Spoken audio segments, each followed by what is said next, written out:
नवाज और जरदारी को चैलेंज करने सियासत में आया हूं। खास तबके पर हाथ डालें तो हुकूमत गिराने की धमकी मिलती है। अशराफिया कहती है जो मर्जी कर लें, हम पर हाथ न डालें।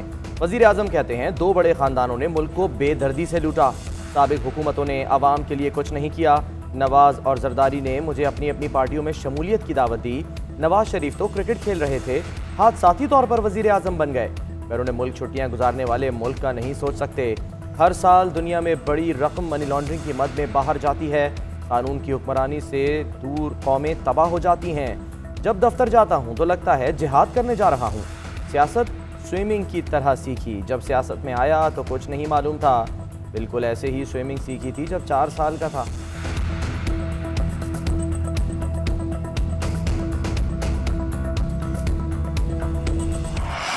Asim Salim Bajwa chairman CPEC authority के ओहदे से मुस्ताफी। खालिद मंसूर मुआविन खुसूसी बराए सीपैक उमूर तय्युनात। आसिम सलीम बाजवा कहते हैं शुक्र है अथॉरिटी को बेहतर अंदाज में चलाया। सीपैक मंसूबों पर अमल दरामद की राह मुतय्यन हो चुकी है। ये काम हुकूमत और इमरान खान के ताउन के बगैर मुमकिन नहीं था। ये मंसूबा पाकिस्तान को तरक्की याफ्ता ममालिक की फहरिस्त में शामिल करेगा। वजीर आजम ने खालिद मंसूर की तैनाती की मंजूरी दे दी। आसिम सलीम बाजवा का नए चेयरमैन के लिए नेक ख्वाहिशात का इजहार। असद उमर कहते हैं आसिम बाजवा अब सीपैक को नहीं देखेंगे। उनकी लगन उनकी बड़ी ताकत है, उन्होंने बेहतर अंदाज में काम किया। खालिद मंसूर को खुशामदीद कहते हैं। खालिद मंसूर का चीनी कंपनीज के साथ काम का तवील तजुर्बा है।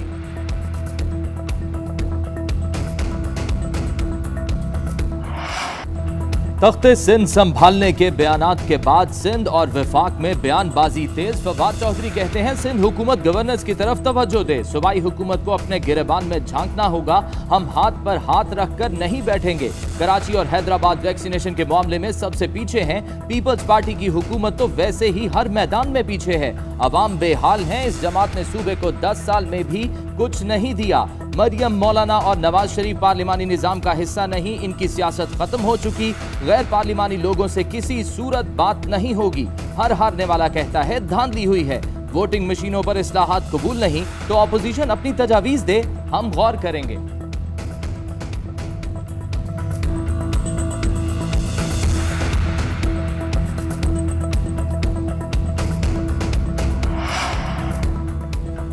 पीटीआई एमक्यूएम के कंधे पर चढ़कर सिंध फतह करना चाहती है। नासिर शाह कहते हैं पीटीआई चाहे कितने ही जलसे और जबान दराजी करती रहे, सिंध पीपल्स पार्टी का कला है और रहेगा। पीटीआई ने विफाक और दीगर सूबों में कौन से अवाम की खिदमत की है जो अब सिंध में आएंगे। फवाद चौधरी खुद को सियासी फलसफी न समझें। आम इंतखाबात में जब पीटीआई का मुल्क से सफाया हो जाएगा तो फवाद चौधरी एक खिड़की तो खुली रखें।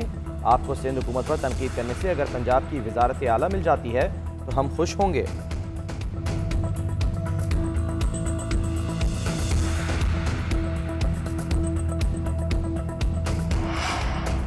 पाकिस्तान आने वाले मुसाफिर बच्चों का भी कोरोना टेस्ट लाजमी करार। एयरपोर्ट्स पर कोरोना के रैपिड टेस्ट होंगे। मुस्बत टेस्ट आने पर 12 साल तक के बच्चों को घरों पर क्वारंटीन करना होगा। बाकी मुसाफिरों को कोरोना पॉजिटिव होने पर महकमा सेहत के क्वारंटीन मराकज़ में रहना होगा। इस्लामाबाद, कराची और लाहौर समेत 6 एयरपोर्ट्स पर अमला तैनात किया जाएगा। सिविल एविएशन अथॉरिटी के मुताबिक सूरत हाल के मुताबिक पाबंदियों में मजीद इजाफा भी हो सकता है।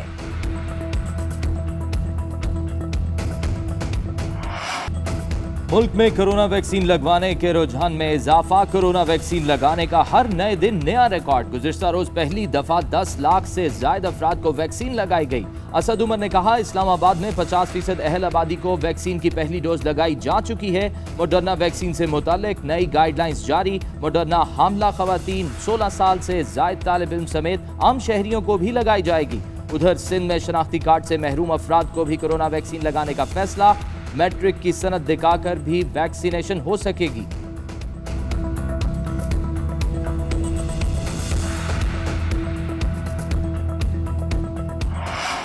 लाहौर में अगवा होने वाली 4 बच्चियां ताहाल लापता। पुलिस ने 2 अफराद को हिरासत में ले लिया। महल्लेदार और रिक्शा ड्राइवर से पूछताछ। पुलिस के मुताबिक महल्लेदार लड़का रात 11 बजे तक बच्चियों के साथ रहा। घर से कॉल आने पर बच्चियों को हंजरवाल छोड़कर चला गया। रिक्शा ड्राइवर ने 30 जुलाई रात 12 बजे बच्चियों को ईएमई सोसाइटी के करीब उतारा।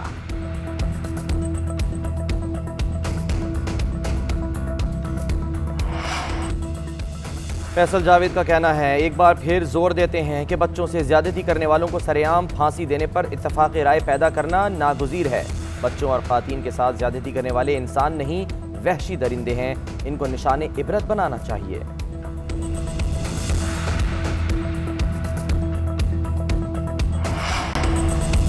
बरतानिया की तरफ से बीमारी का बहाना करके मुल्क से भागने वाले भगोड़े नवाज शरीफ का वीज़ा कैंसिल किया जा रहा है। फैसल वाबदा का दावा, कहते हैं मुजरिम अपील में जाना चाहता है।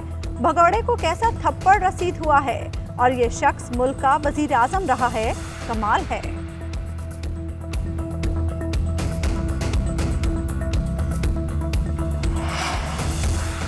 मरियम औरंगजेब ने वजीर आजम को महंगाई का मुजरिम करार दे दिया। कहा, एक माह में मुल्क में महंगाई की कयामत बर्पा हो चुकी। अवाम 2 वक्त की रोटी खा सकते हैं, ना बिजली गैस के बिल अदा करने के काबिल रह गए। क्या कमाल तमाशा है। इदारा शुमारियात के मुताबिक महंगाई बढ़ी है, जबकि वजारत खजाना महंगाई में कमी का झूठ बोल रही है। पूरी हुकूमत में एक दूसरे से बढ़कर झूठ बोलने की ओलंपिक्स जारी है।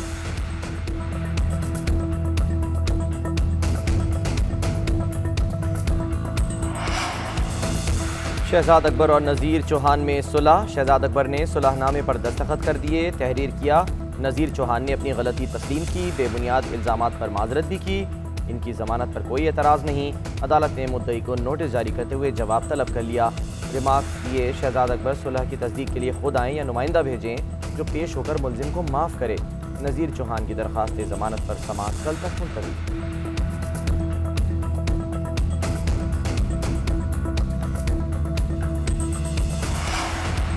आज़ाद कश्मीर कानून साज असम्बली में तहरीक इंसाफ ने स्पीकर और डेप्यूटी स्पीकर की नशिस्तें जीत लीं।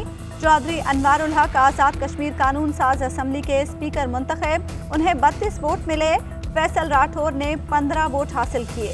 डेप्यूटी स्पीकर के लिए रियाज गुर्जर ने 32 वोट हासिल किए। निसारा अब्बासी को 15 वोट मिले।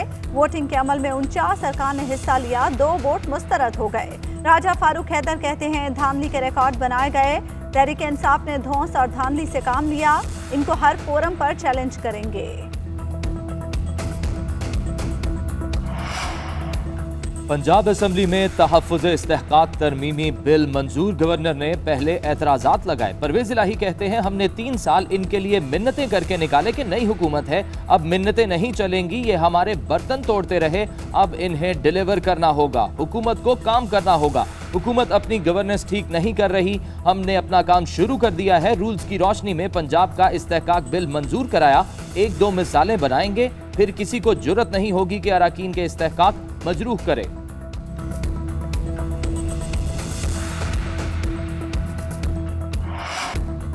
लोगों को जान की नहीं सिम की परवाह है। तहरीक इंसाफ के लोग सिंध के अवाम को गुमराह कर रहे हैं। हमें एक कौमी बयानिए देने की जरूरत है, शहरियों को कायल करना है। ये सब हमारी बातें मानते हैं मगर देर से। तर्जुमान सिंध हुकूमत मुर्तज़ा वहाब कहते हैं, एयरपोर्ट पर कंट्रोल किया होता तो शायद डेल्टा वेरिएंट ना फैलता। लोग कराची से गिलगित सैर पर गए और कोरोना मुस्बत होकर आए।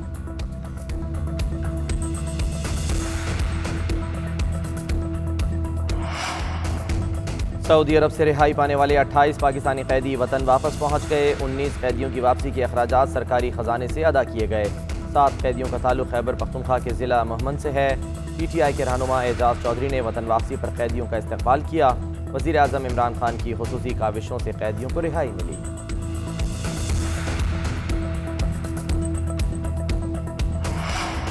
इस्लामाबाद के इलाके बनी गाला में मियाँ बीवी कत्ल। मेजर रिटायर्ड शाहिद रहमान और उनकी अहलिया को घर में नामालूम अफराद ने कत्ल किया। मुलजिम वाक़े के बाद फरार। पुलिस ने बेटे की मुद्दत में मुकदमा दर्ज कर लिया।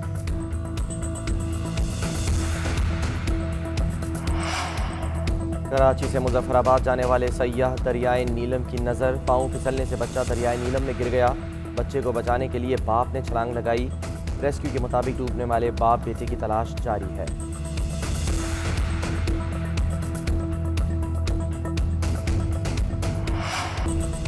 पाक वेस्ट इंडीज T20 सीरीज के आखिरी मैच में फिर बारिश ने एंट्री डाल दी। आज भी 3 ओवर्स का खेल होते ही बादल आ गए। मैच ना हुआ तो पाकिस्तान सीरीज 1-0 से जीत जाएगा।